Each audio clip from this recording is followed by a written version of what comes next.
New Thought Media Network proudly presents Having Courageous Conversations, where real talk dives deep. Each week we go beyond surface talk. We open our hearts, speak our truths, and dive into the stories that shape us. No scripts, no filters, just powerful, unforgettable conversations about life, purpose, healing, and truth. Join the conversation, because your voice belongs here. Please like, share, and subscribe. Check out our YouTube channel at Having Courageous Conversations or email us at yourshowyourvoice@gmail.com. Now, let's have a courageous conversation. The views and opinions of our guest and hosts do not necessarily reflect those of New Thought Media Network, or any organization we may be affiliated with. Here at New Thought Media Network, we welcome freedom of speech and courageous conversations. There are many topics that can be difficult to navigate. Challenging the status quo and engaging in lively debate is important to expanding our understanding of one another, and life in general. Creating a peaceful world doesn't happen because no one disagrees, it happens from a willingness to understanding one another. In our programming, we strive to expand consciousness and assist people in creating remarkable lives. Your comments are welcome at info@ntmedia.org.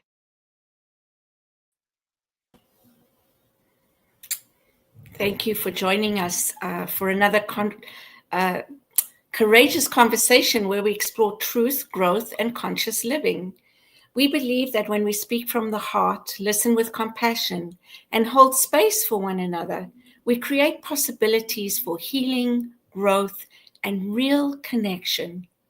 My name is Cheryl Rogers, and it is my joy to be here with you today. And joining me is my wonderful friend and co-host, Mark Dupuy.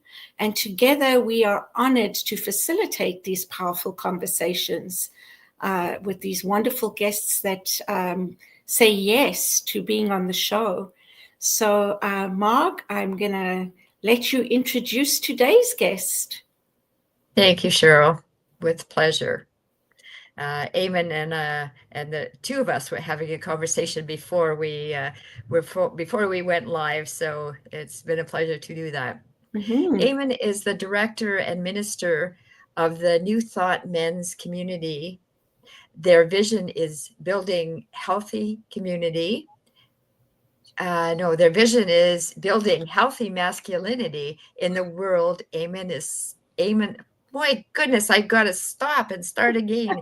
Eamon supports wholeness through heart and soul healing work and creating sacred spaces that nurture and bless community. He finds deep spiritual connection through the New Thought spiritual philosophy and men's soul work for over 30 years. These experiences have had a profound transformational healing impact on his life. I look forward to digging in there a bit later. And he now shares his wisdom through the New Thought Men's Community. He has led hundreds of men's groups, from the small groups to major retreats, gatherings, and international summits. I think I need to go wash my mouth to get it to work better. His book, The Blessing Circle, is about the future of men's work, connection, community, brotherhood, and powerful belief in the brilliance of ourselves, the future of masculinity, and the blessing of the world. Thank you for joining us. And I gave you a heads up that I was going to poke the bear with a first question. So in the intro, what I hear is a lot of men's community, men's soul work. And if we're all one, why is it just with men? Great question. There is the paradox, right? There's the paradox that we're one, that we're this spiritual being, that we're one with the cosmos, we're one with everything, we're connected on this deep level, that there is no difference. Sonny Cantrell Smith was on our summit today talking about spirit has no gender.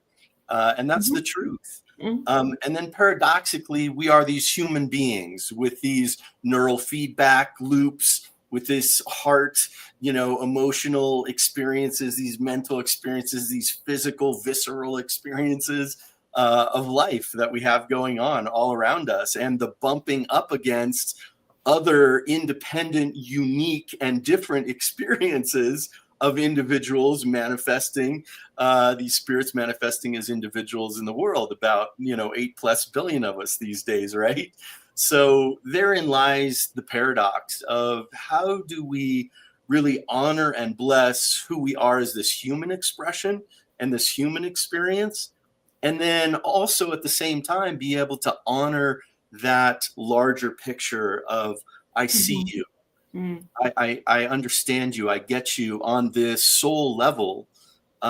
We are the same. We are equal. No one can be more spiritual on that level than another. There is perfect equality there.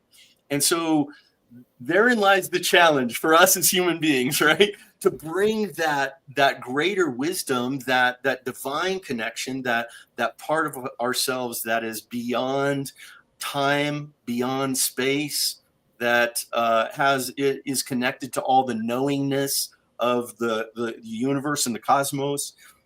And here we are in these physical bodies and having this human experience.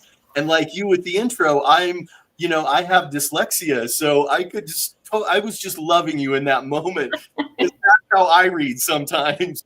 So, we all have these quirks and these histories, these upbringings, these impacts and influences, both amazing and incredible, and also painful and traumatic on some levels, as these human expressions, and trying to live our lives and find more joy and happiness and fulfillment and love, abundance in the world. So I have to say, Eamon, when I first met you, I was so excited that there was somebody who was doing male spirituality, like bringing in the masculine side of the spiritual movement, because I don't know about many other communities, but certainly in ours, we have a shortage of men in our spiritual community. It's mostly women. And I've seen that in a lot of groups. So I love that you're doing this. So I want to hear from you. What does healthy masculinity mean to you? That's a great question. And really an individual question on some levels. I mean, on some levels it isn't, because given our current social situation, at least here in America, it's like, okay, we're kind of seeing unhealthy masculinity really playing out very prominently in the press and in other ways.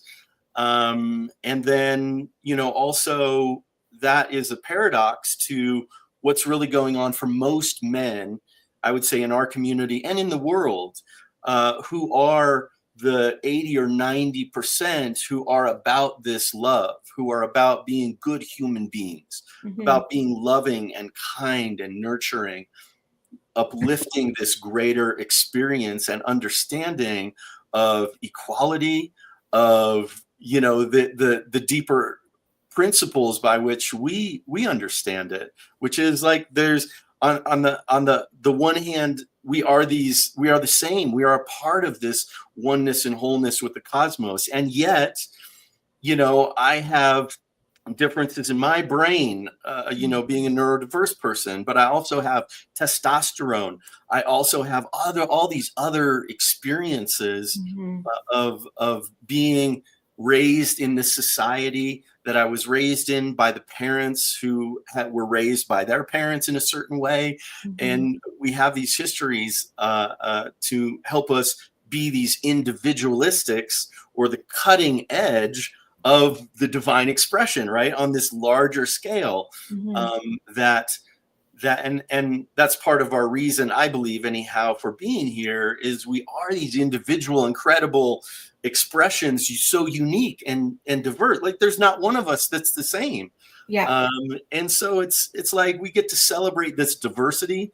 And then that's why I think, Spirit loves paradox, because it constantly puts us in these situations where here's your human experience, and we're going to put you as a male on this planet with this kind of, skin color, Conditioning. this philosophy, this, raised in all these influences that you'll take in, and your brain will go, I am this.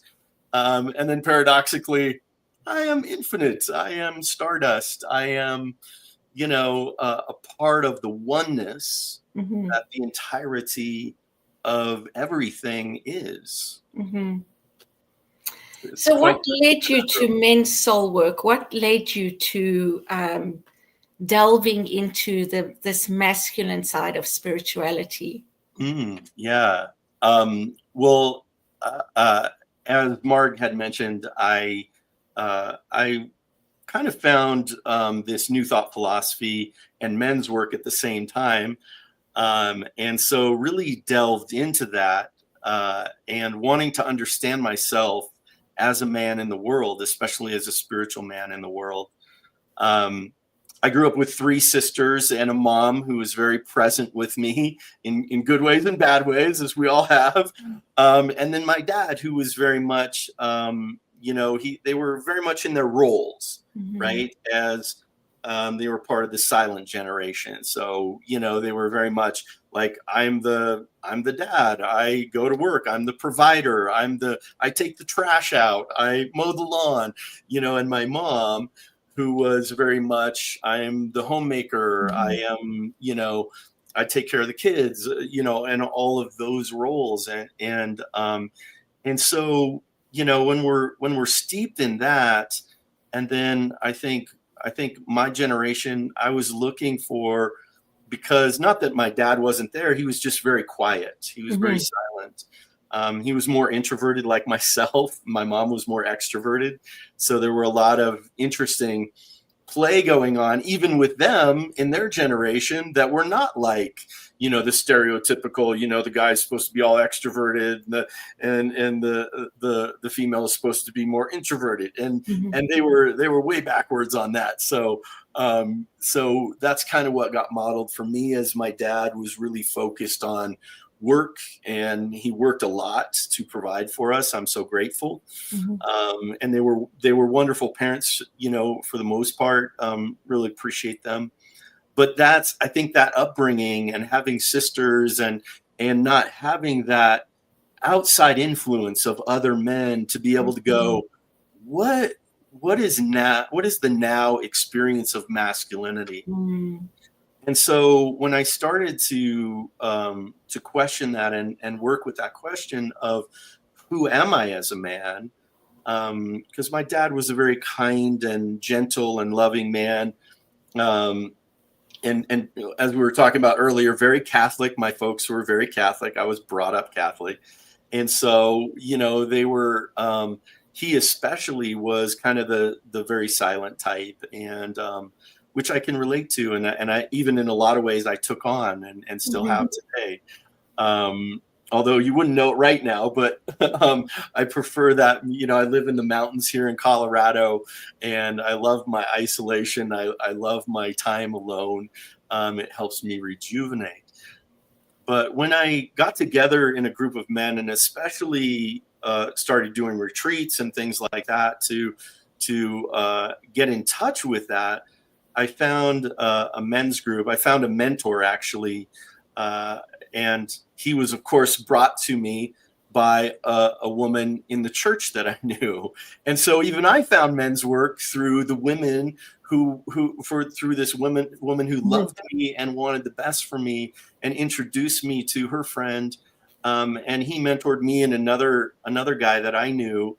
And we started a men's group, and that was the beginning of this lifelong journey of being able to want to hear the stories of other men, wanting to hear that wisdom in a non-judgmental way, wanting to be able to share, be loved, be accepted for the more sensitive and tender man that I was, which is, especially in the 80s, 90s, it was more contradictory to the stereotypical versions of what masculinity was.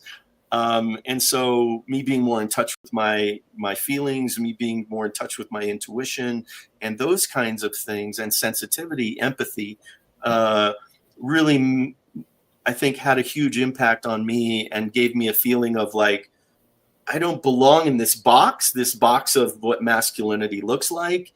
How do I figure out how to belong, or where I belong, or who I am, or, you know, those ancient questions from the Greek philosophers, who am I and what am I here for? You know, that we all on some level ask ourselves in this journey of life. So I think that was the most powerful thing. And then I have been in men's groups ever since. I was in one men's group for over 25 years. And these are guys that even though our group is no longer together, we still connect on a regular basis, or occasionally when we can, and just check in with each other. And it's brought this just deep love and appreciation for someone who can see me, can appreciate me, can honor me, can love me for exactly where I'm at, and I them. And to be able to have those relationships, even when, like, we had to put an agreement into our group that said, hey, if you get seated, you have to stay seated. Because there were times when people got angry, that fight flight takes over, right? And so we're like, forget you, I don't like what you said, or I'm out the door. Where I learned that I didn't have to fall into those categories of fight or flight or freeze. That I could actually sit in the extreme uncomfortableness at first of having drama or having conflict in a group or with another individual, and to be able to sit in that and go, know that the group is holding that high vision of health and well-being and healing, and they're holding that container, as it were, of that. And for me to be able to express my feelings, the other person be able to express their, hey, I really didn't like what you said. I felt that was very insulting. I'm really pissed off at you right now, and I kind of don't like you. And, to have those conversations and to help have those be facilitated, and then to get to a place where there is resolution. I think in our society, or, for a lot of us, maybe not all, but we don't get that resolution sometimes. We're like, okay, fine, I'm mad at you and I'm just going to go away. And then I'll come back and that'll be the resolution. And that's not true resolution. It holds up our neurological systems. It holds up our nervous systems. It holds up a lot of the emotional processing systems from having a complete cycle and going, okay, that's complete. And so then even that can create some woundings, can create some pain, or even in extreme situations, trauma. So to have that space where I could be seen, I could tell my story, I could be myself, I could ask the questions, we could have conflict, and to be able to learn listening skills. And when it's my turn to talk, I get to talk. And when it's not, I get to through my heart, through loving these individuals, I get to listen. And I get the same witnessing of their life that I got from my life. So there's so much more there to talk about. But I think in general, and at the same time, women's work, women's groups doing the same thing or a similar thing, that when we get seen and witnessed, when we get honored, the healing happens. When we go through those emotional cycles and get to completion, the healing happens. The trauma lessens. It's not sitting in our psyche going, hey, this didn't get completed. So we're able to have a sense of calm. That urgency of look at me, goes away, because we know we're going to be seen, and we know that we're loved. We know that this is the healing process, and then we find more calm in it. We find more calm within ourselves. we find more compassion with other people, learning how hard their lives are, and then find more compassion for our own lives, which then amplifies like love does. When we give it away, we get more of it. So, I think these are the big things as to what the impacts of men's work have done on for me and my life. They've taught me a bunch of skills and wisdom and practices, not to mention actually saving my life. I talked about neurodiversity and being dyslexic as I was growing up, and we didn't know it until I was 30. So I was kind of like on the spectrum, but I wasn't quite enough to go, hey, but I didn't do well in school. So I had a lot of suicidal feelings and experiences, like I don't want to be here. And it was really challenging, and it was very difficult. And even into my, earlier mid-20s, I still had feelings like that. Like, what am I doing here? What's the point of this? Why would I do this? And being that we're talking about suicide, I just want to say the number is 988. You can call that number in the United States and Canada and get help if you're having trouble with suicide right now. So suicidal thoughts or need some support around having healing with that. Thank you for that. Thank you. Thank you. I always include I think we have to include that. So absolutely. You brought up suicide, and part of what I was going to ask you, Eamon, in one of your podcasts, I heard you say that there was a very high rate of suicide in men. Is that right now? Is this like currently right now? Years, or is there? Yeah. I don't know that the history. I know it's up right now. Nearly 100 men commit suicide every single day, and almost 15% attempt suicide every day. So 15,000 men attempt suicide every day. And then, of course, we don't want to leave out that 1/5 that are women who are struggling with this as well. And we want to honor that, because when we help anyone, we help everyone. And we obviously would like to have those to be we don't want to have people doing that out of desperation, having thinking there's a permanent solution to a temporary situation, and that they're going to miss out on this amazing experience that life can be when we're actually allowed to heal that pain of separation and that pain of struggle that a lot of people seem to be going through right now. The world is full of change right now, and it's not easy. We're experiencing some real intense birthing pains, definitely here in the United States, of what transition from maybe the unhealthy masculinity looks like into moving into the spiral upwards, as I like to reference spiral dynamics. We move upward into this greater expression of what does healthy masculinity look like. And I think we're trying to figure that out. And so it's no wonder that the worst parts of masculinity and of men would be showing up right now. And we're seeing it playing out live on the TV, right here now in front of us. Absolutely. And I think it's beautiful in a way. But it's also really hard, and it's a real challenge for a lot of people, and especially the economic impacts of things. And when we're talking about survival and basic survival needs, it just makes that much tougher. So I just want to let people know, because first of all, welcome to everybody who is here and making comments.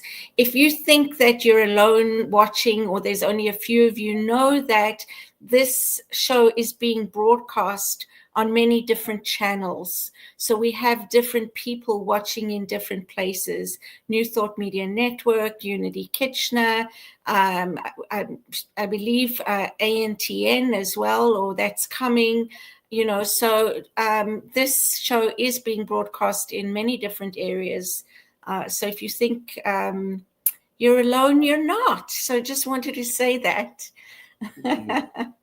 Well, yeah, you brought up, because I was going to say to you, what do you think the reason is that so many males feel the need or the want to escape this reality? But I think you basically answered that by saying, economics, unhealthy masculinity.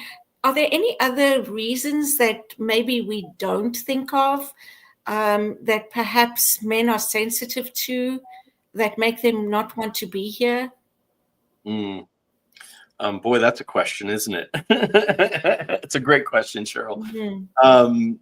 Because if it were just that simple and we could just give people money and that would solve the problem, that would be one thing. Yeah. But it's a deeper thing. It involves the psyche. It involves our upbringing. It involves the stereotypes that men are this. I feel probably one of the biggest challenges and also one of the biggest traumas, and thusly the trauma that keeps on expressing itself through those individuals are, in the past, men have not been able to express themselves emotionally.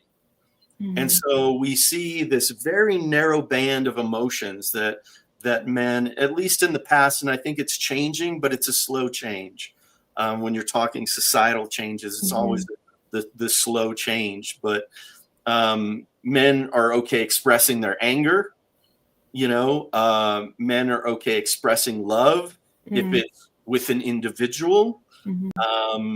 Men are and this is something that's so, it hurts my heart almost, because it's an experience. It's a shutdown experience, not only from typically parents, but also society, our peers at 2 years old, 3 years old, 4 years old. Men don't cry. All of those cliches: grow up, cowboy up, man up. All of those cliches that we have, that are actually subtle ways of manipulating men to shut their emotions down. And anytime any of us go, I'm going to push that down, I'm not going to feel that, right? It puts it internally. It creates tension and often creates a shadow that we're not supposed to do it. That's not supposed to happen. That's not okay. Yeah. And we learned that at a very young age. And a part of that is our history, like thousands and thousands of years of men going to war. And that's how you prepare for war. You shut those emotions down so you don't want to see guys crying on a battlefield, right? That's ineffective. And so, for thousands of years, we've had this going on. This is a part of almost our DNA on some level, to be able to stand and to be the strong one, and to all of these things. I remember Brene Brown was talking to people after a sharing, and a guy came up to her and said, you didn't talk about any guys and, expressing their authenticity and who they really are. Why is that? And she's like, well, I don't include men in my her study. And so he's like, well, isn't that convenient? And he went on to say, my wife and girls would rather see me die, fall off of that white horse, than be looked at as less than, or not this man that I am. And so there's illusion, Expectation. There's this thing that happens about needing to shut that down, and even in relationships, for me anyhow, I can't speak to anybody else's, but it's like, for me, I try and be this, hey, wholeness, I want to express my wholeness. And even in relationships, it's like, well, I want you to be in that role of men. And I want you to be strong for me. I want you to do these things.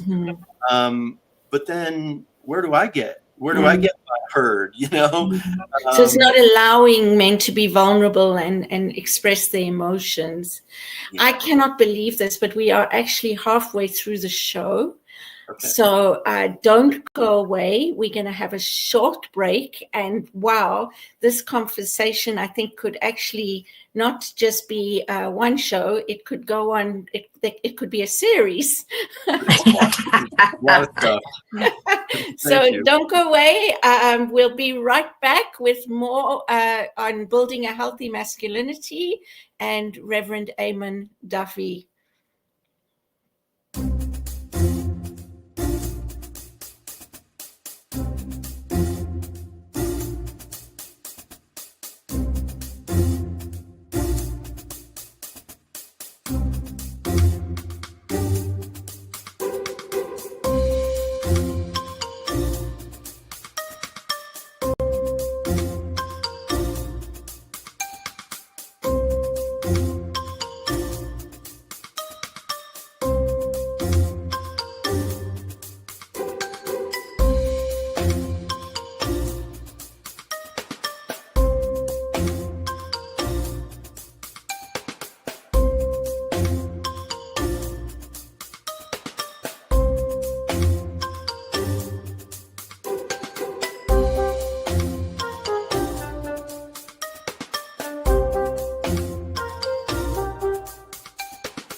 New Thought Media Network.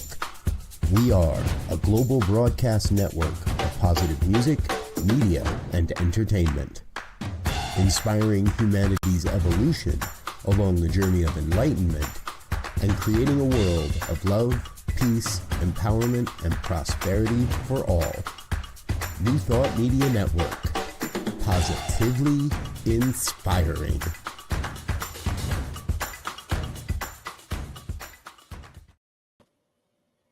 Well, welcome back to having We're great back. conversations. Yes, we're back. Mark. Marg, okay. So I just want to clarify, I was poking the bear at the beginning, and I understand the importance of having masculinity, men's spirit group. Oh my goodness, here I am talking about spirit groups. Yes, I understand that, and I understand that you have a broad, open sense of being in the world. I just wanted to poke it a bit just to get to speaking of it. Community. I understand that you are big on community, and can you speak to that and how being in a male community, I'm going to say, is it like a support group almost? Yeah. Any community. I guess what I'm hearing is that what does a men's group look like?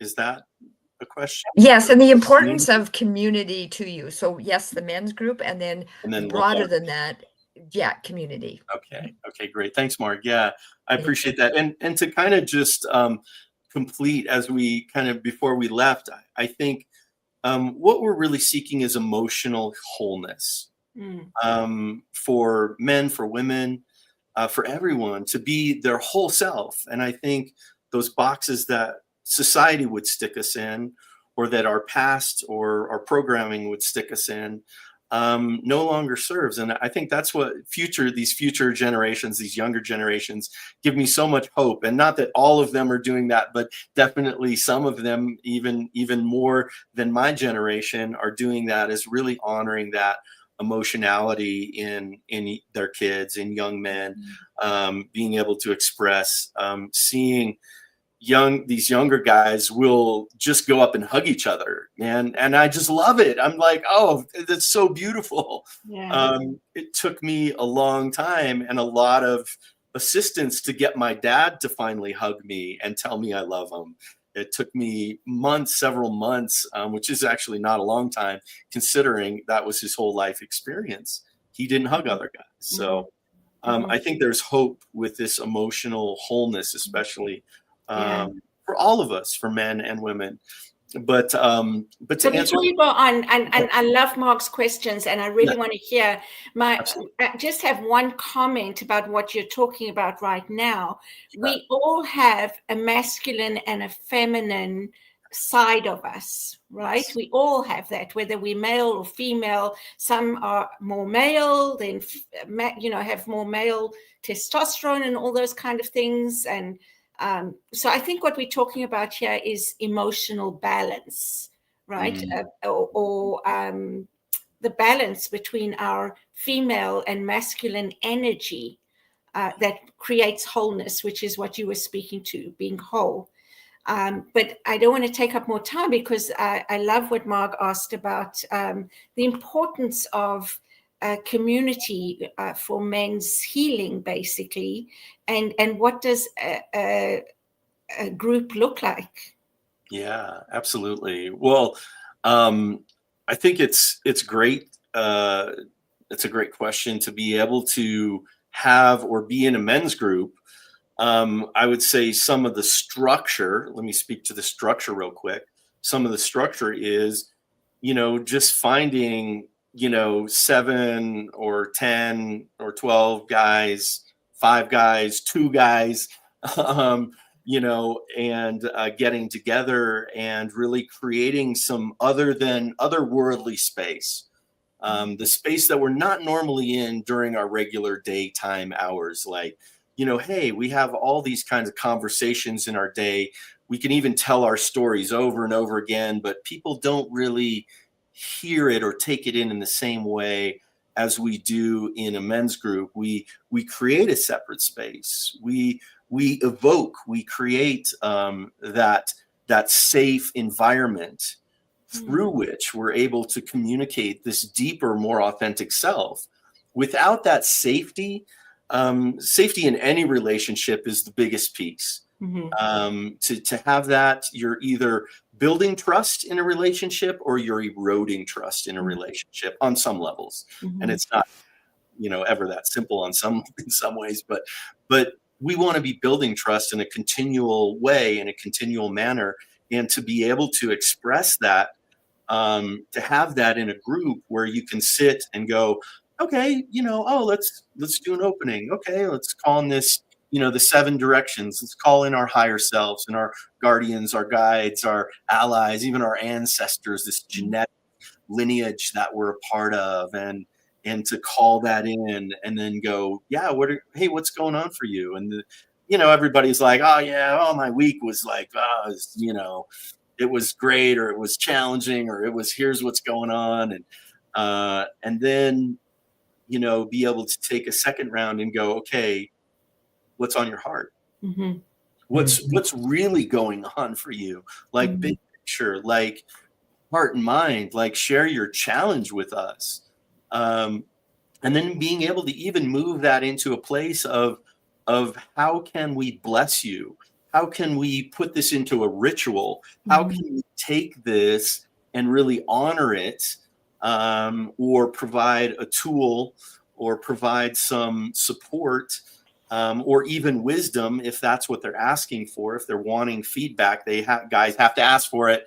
We make them ask for it, because we don't ask for help as men. Like, we don't even ask for directions, right? Thank goodness for the for us, especially as men, to be able to go, okay, I need help. And it takes sometimes getting to that extreme experience of, I am really struggling here. I am in so much pain that it's more painful to not ask for help than to say, hey, I'm struggling. I need some support here. And so, that intimacy, that connection with other men, I think provides that. I think especially for straight guys, to have a place where they don't have to poof up our chests. We don't have to look attractive. We don't have to look like I have it all together. It's a great lie that we like to promote, or that our society likes to promote. No, it's ridiculous to think that that we aren't experiencing the same thing that every other human on this planet is experiencing, which is we have an emotional body, we have a mental body, we have a physical body, we have a spiritual body, we have an energetic body, we have all of these expressions in a very complex, being that we are. We are very complex in such beautiful and challenging ways. And so to say, I don't need to be this rugged individual. I don't need to have this, I've got it all together scenario, that I can think my way out of anything, is just not true at all. It doesn't honor our wholeness, and it denies something within us from being expressed. And then that causes pain, that causes trauma, that causes struggle, that causes all those things. And so by having this men's group to be able to be this authentic individual and have this safe place, especially in our New Thought communities, the spiritual men with like-minded other men, that's the men's group that I love. That's any group that I love, but that's especially the men's group that I love. And what that larger picture looks like is when a bunch of men's groups get together, a bunch of men get together. We have a gathering every year that we do. It used to be live before the pandemic. We're trying to get back to the live version, but we have done it online because it's so amazing for us to just get together and for us to practice. Let's put them in a dyad. Let me get in a dyad with one other guy and talk for 20 minutes, 10 minutes each, and talk about these deeper things. And then maybe even have a small group that's talking about these deeper things, and having someone who has expertise and has worked on their tools and has worked on their wisdom, has worked on their processes. It can come in and share those things, and then we get to practice them. I think that's the biggest thing in men's groups. And guys ask me this all the time. Well, why would I want a regular men's group? Why wouldn't I just show up when I have a problem? Because we're building skills. We're building skills that equate to the rest of our lives. We're building listening skills. We're building communication skills. We're building compassion skills. We're building the ability to really hear people and listen, not just wait for our turn to voice whatever we need to voice. Practice taking the armor off, right? That all of us have in this world these days, and be able to expose the tender heart and not have it get stabbed and not have it get made fun of or beat up or whatever.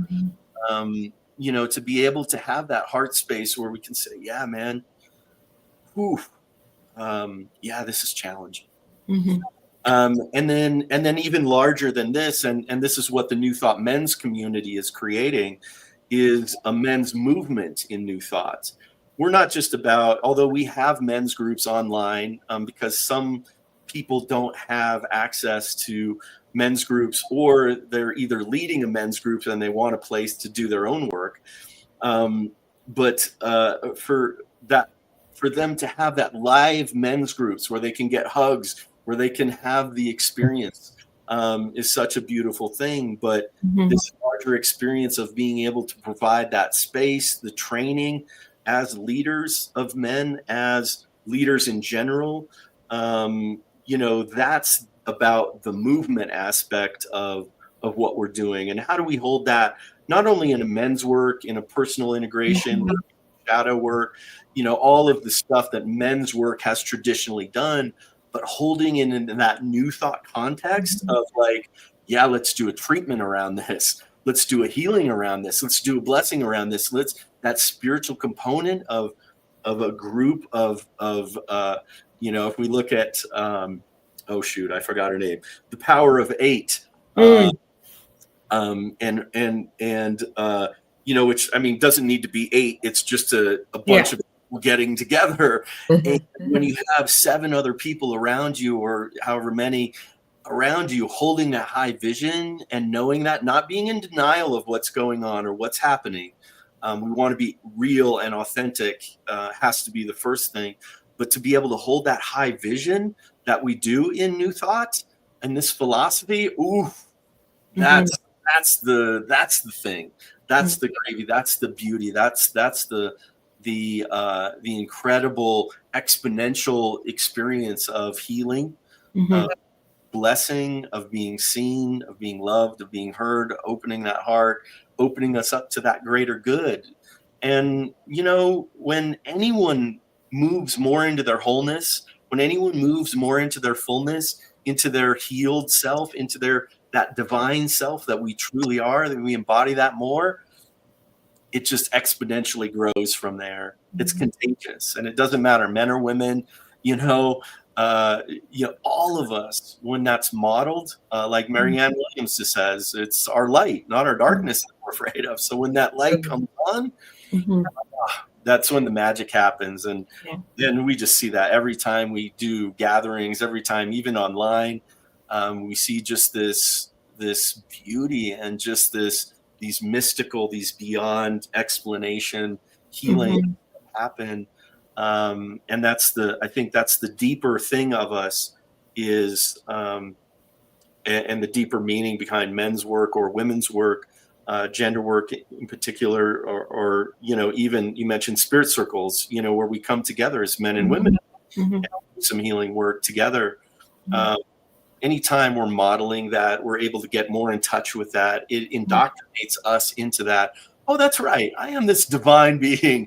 I'm not limited to this body. I have infinite knowledge at my fingertips. I have this wholeness and this beauty and this love in me that is, beyond imagining. And let me try and get more in touch with that. Then we're really modeling healthy humanhood, healthy masculinity, healthy femininity, healthy personhood, which, the world. I just need to ask you said about gatherings. I just wanted to, are you online and in person, or do you do hybrid, or?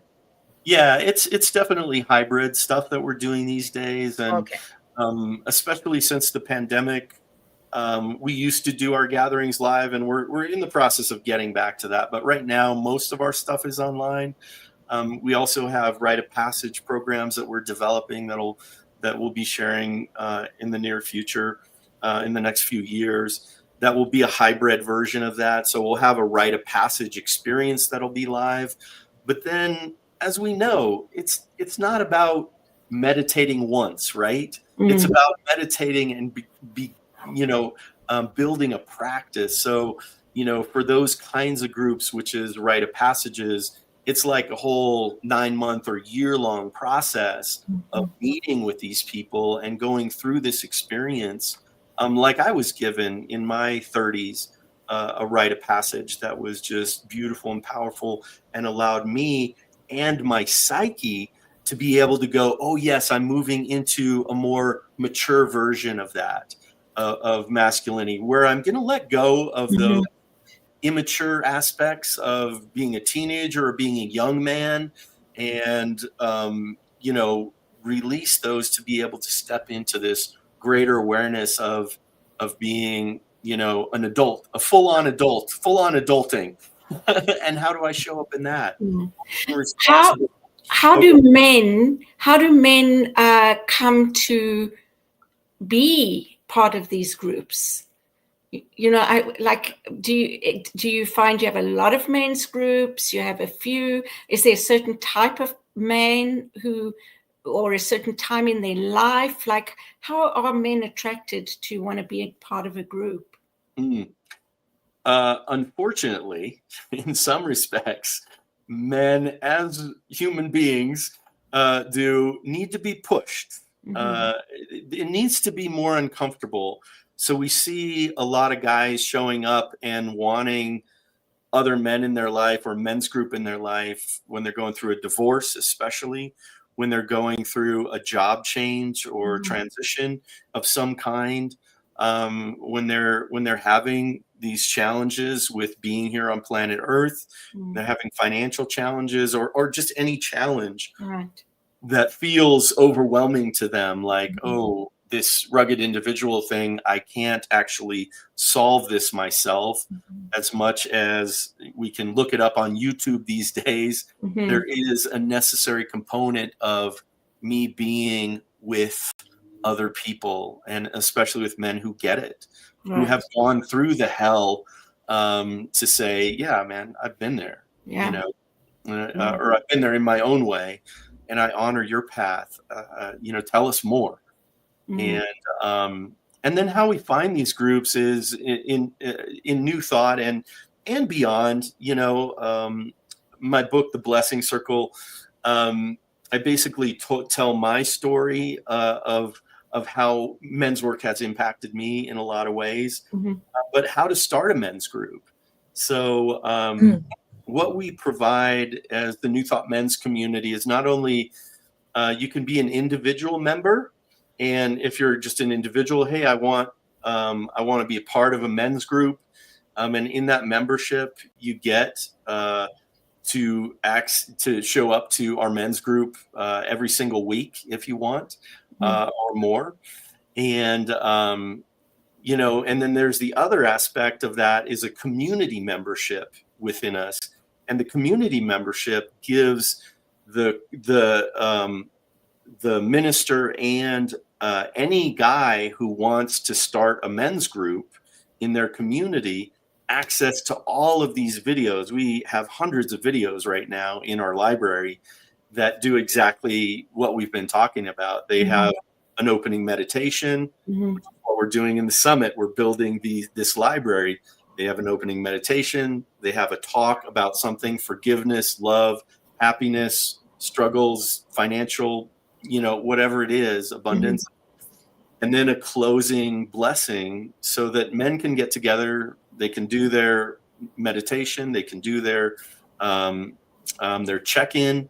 They can watch the video and discuss it and start building trust between them, and then have a closing. So even a guy who is fairly new to New Thought, is fairly new to Unity or the Centers for Spiritual Living or UFBL or, you know, independent metaphysical centers, we have access to this, and they can choose the topic. The group can choose the topic and what they want to work with.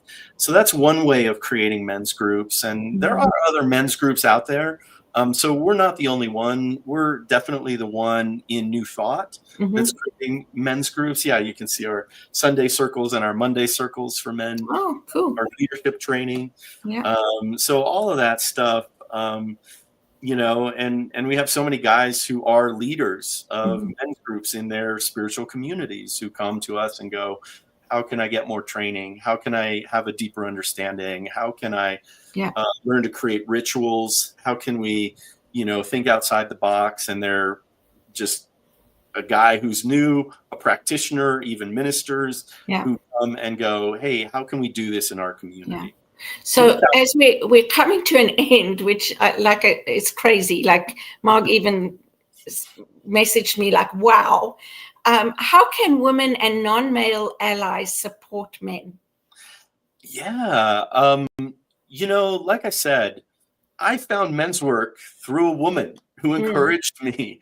And so, you know, men listen to women. The women that express, that are caring towards them, the women who can come to husband, son, nephew, you know, friend, you know, someone at work, I don't that you know well, you know, and be able to say, hey, did you know?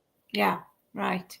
Yeah. I think biggest thing. Yeah. And of course, we're all inclusive, here in the New Thought community, as well as the New Thought men's community. So, straight, gay, bisexual, transgender men, if you identify as a male and are wanting to do the deeper work, because that's what we're about. We're about doing the deeper work. This isn't a social club.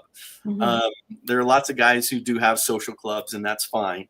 But to do the deeper work and do the healing so that we can be free of these pains instead of sitting in it, for me is what I'm ready to do. Right. That's what we want to do. And that's what. So. Yeah. Beautiful. Wonderful. I think the work that you're doing is really so important in today's day and age. And I noticed that you also on your website help you have I don't know what you call it, a program or something that helps other ministries or places develop their own men's program. Yes. Which is also, so you're furthering the work out into communities and the world, right? Yeah. Beautiful, absolutely. Beautiful. It's right there on our website. So if you are a minister or a guy in your community that wants this work, we always want to work with our ministers, with the people who are in charge of your community. But that's one of the things that we do as a movement. That's what we provide. So, beautiful. So in 2 minutes or less, what would you like to leave the audience with? I would say times of change are difficult.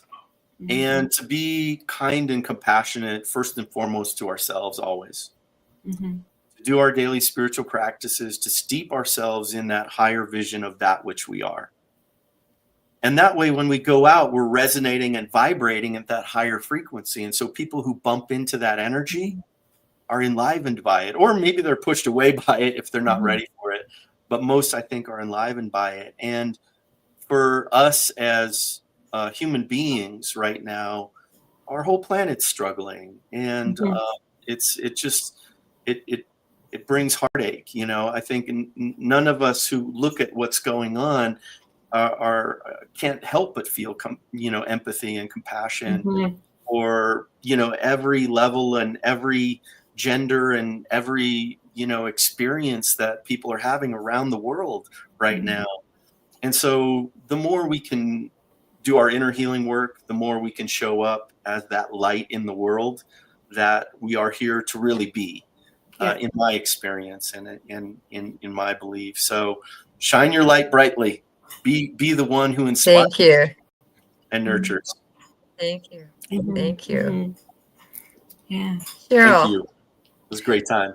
Great I'm just like I mentioned before, I'm really overjoyed to know that there are things like masculine groups happening where it doesn't matter whether you're straight or gay or, that you can come together and learn from each other and support each other and grow spiritually. So I just love that. And I think my takeaway is that I now have a place where I can say to a male person in my life or who comes to Unity, did you know, that there is such a thing? So it's a wonderful resource, I think, as well. Thank you. What about you, Mark? This part of the show I find difficult to answer because I'm a processor. So I will take the show away with me and process and go, oh, I learned this, or I would have said that. So I'll say that I enjoyed our conversation with you today, and I see the passion expressing in your eyes. So thank you for sharing, all of you, with us today. Yeah. Thank you, Mark. Thank you, Cheryl. Yeah. Really wonderful conversation. Thank you for joining us. It's been truly wonderful. So I'd like to invite our viewers to share, like, and subscribe, and join us next week again at the same time. And thank you all for being part of this courageous conversation. See you next week. Bye. Bye for now.